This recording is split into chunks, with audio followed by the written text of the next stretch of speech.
Wow. You haven't had any issues with the mite on the lychees? Not that much. I did have maybe 3 or 4 trees that got it. Out of like 20 trees, probably got 3 or 4 that got it.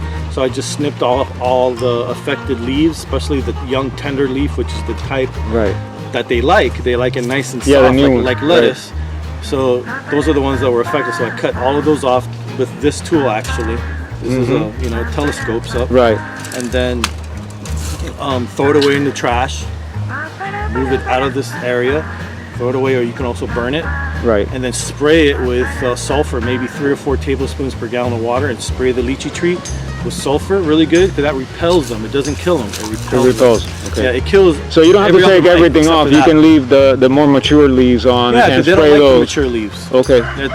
They can't digest it easily. What they can digest is the tender leaves. The tender ones, right? Okay, so that's the way to control it then. Right. Just cut off the tender leaf.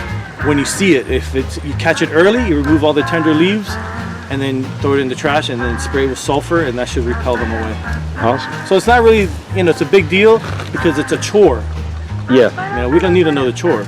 Right. No, definitely not. But that's how you do it if you really want it. If you really. But you can still, treat it. I treated it, and mine, it's a setback because I cut them back, but they're not dead. They're not gonna die. They're gonna come back and fruit for me eventually again. Okay.